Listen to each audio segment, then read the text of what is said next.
Shri Venkateswara gold తాకట్టులో ఉన్న మీ బంగారాన్ని విడిపించి కొనబడును.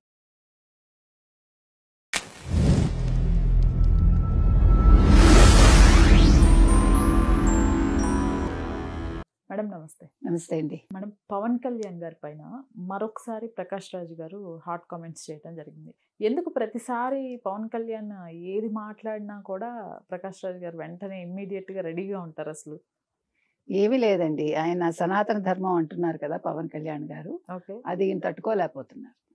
ఇప్పుడు వీళ్ళందరూ కూడా ఏంటంటే వీళ్ళ స్కూల్ వేర్ అనుకుంటారు కదా ప్రకాష్ రాజ్ లాంటి వాళ్ళు. వాళ్ళు సంథింగ్ స్పెషల్ వాళ్ళు అనుకుంటారు. ఒకటి.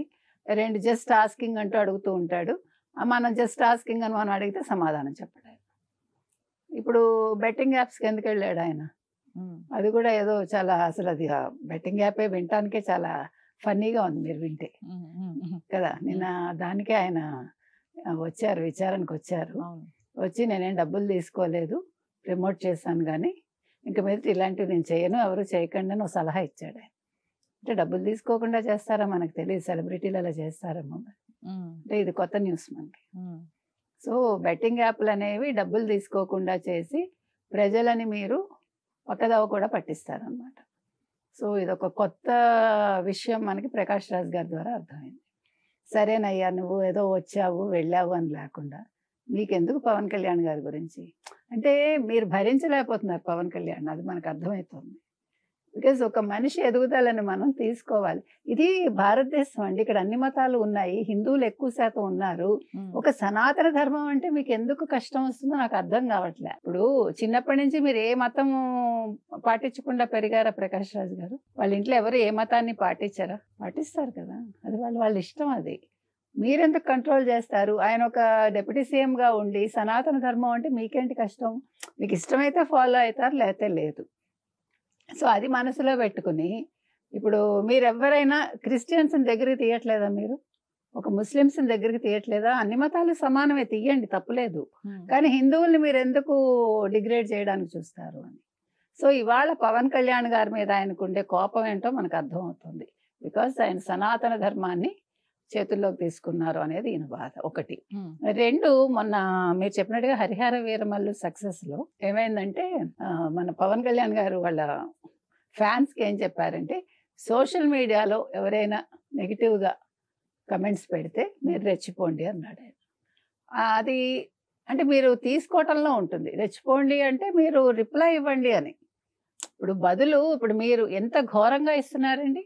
ఇప్పుడు పవన్ కళ్యాణ్ విషయంలో ఒక జగన్మోహన్ రెడ్డి దగ్గర నుంచి, ఒక రోజా దగ్గర నుంచి వైసీపీ వాళ్ళందరూ ఎంత నీచంగా మాట్లాడారు. మరి అప్పుడు ఏమయ్యాడు ప్రకాష్ రాజు? పవన్ కళ్యాణ్ భార్యని, పవన్ కళ్యాణ్ పిల్లల్ని, పోసాన్ లాంటి వాళ్ళు, పవన్ కళ్యాణ్ గారి పిల్లల్ని పోసాన్ లాంటి వాళ్ళు ఎంత ఘోరంగా మాట్లాడారు. అసలు ఏం చేయాలి అలాంటి వాళ్ళని చెప్పండి మీరు. మరి అప్పుడెందుకు పవన్ కళ్యాణ్ గారిని ఈయన వెనకేసుకుని రాలేదు? అప్పుడు వాళ్ళని తిట్టాలి కదా, రోజాని తిట్టాలి కదా.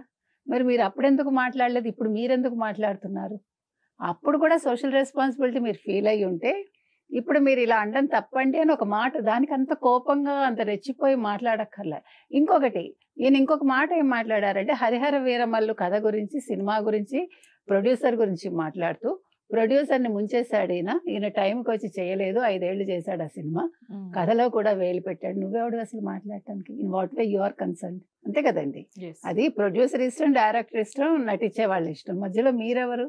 ఎన్నో సినిమాలు ఎంతో మంది హీరోలు చేతులు కాళ్ళు పెట్టలా, ఆ సినిమాలు పోలే. ఇప్పుడు మీరు డబ్బు పెట్టలేదు, అసలు మీరు ఎందుకు గొప్పవాళ్ళు అవడానికి తెలుగు ఇండస్ట్రీ కూడా కారణమేగా. మన తెలుగు వాళ్ళు ఆదరిస్తే మీరు తెలుగు నాట కాలు పెడుతున్నారు. వచ్చినప్పుడు మీ పని ఏదో మీరు చేసుకుని వెళ్ళాలి. ఇదే కర్ణాటక వాళ్ళంటే మీరు ఊరుకుంటారా? కన్నడ వాళ్ళు ఊరుకుంటారా? ఊరుకోరు కదా. ఇప్పుడు దర్శన్ మీకు తెలుసు, కన్నడ హీరో. అతను ఒక కేసులో, రేణుకాస్వామి చంపిన కేసులో ఆయన అరెస్ట్ అయ్యారు. సో కోర్టు బెయిల్ ఇచ్చింది. ఆ బెయిల్ మీద అట్లా ఎట్లా ఇస్తారు అని సుప్రీంకోర్టు ఏదో ఆగ్రహం వ్యక్తం చేసింది. దాని మీద ఒక అమ్మాయి స్పందించింది, అంటే కోర్టు ఇచ్చిన తీర్పు బాగుందని. దాని మీద దర్శన్ ఏమంటారు ఫ్యాన్స్ ఎంత అసహ్యంగా అమ్మాయిని మాట్లాడుతున్నట్టంటే ఆ పిల్ల భయపడుతోంది. మరి దాని మీద స్పందించండి ప్రకాష్ రాజ్ గారు. మీరు కన్నడ ఇండస్ట్రీ కదా మీది, మీరు కన్నడ వాళ్ళు కదా, ఫస్ట్ దాని మీద స్పందించండి. మీరు పవన్ కళ్యాణ్ గారి జోలికి ఎందుకు వస్తారు? నేను అడిగేది అది. మీరు ఏది ఇష్యూనో అది మాట్లాడండి. ఇక్కడ ఇష్యూ ఏం లేదు. ఇక్కడ సినిమా తీశారు, ఆయన దానికి బాధపడ్డారు పవన్ కళ్యాణ్ గారు, నా రీజన్స్ వల్ల నేను చేయలేకపోయాను అని. దానికి ఆయన మధ్య మార్గం ఏంటో ఆయన చూస్తున్నారు. Why you are involving? అసలు మీకు అవసరం ఏంటి? మీరు ఒక బెట్టింగ్ యాప్ చేసి దాని గురించి మాట్లాడండి. మీరు తప్పు చేశారని ఒప్పుకోండి. అది మానేసి దాన్ని కప్పిపుచ్చుకోవటానికి వచ్చి మీరు పవన్ కళ్యాణ్ గారి గురించి మాట్లాడి అవసరం లేదు. అంటే మనిషి తన్ని తాను సంస్కరించుకోవాలి, తన గురించి తాను మంచైనా చెడైనా చెప్పగలిగే స్టేజ్ ఉండాలి తప్ప పక్కవాడి మీద ఒక రాయి వేయాలని అనుకోవటం తప్పండి. పవన్ కళ్యాణ్ గారి హరిహర వీరమల్లు హిట్ అయిందా ఫట్ అయిందా వాళ్ళు చూసుకుంటారు. మీకెందుకు కన్సర్న్? మీరు ఏమైనా డబ్బులు పెట్టారా? మీరు డబ్బులు పెడితే కూడా మీరు మాట్లాడే హక్కు ఉండదు మీకు ఒక రకంగా ఈరోజు. కానీ నిర్మాతలకు హక్కు ఉంటుంది, but you are not a producer. So మీరు పవన్ కళ్యాణ్ గారిని టార్గెట్ చేసి కావాలని మాట్లాడటం అనేది మానేయండి.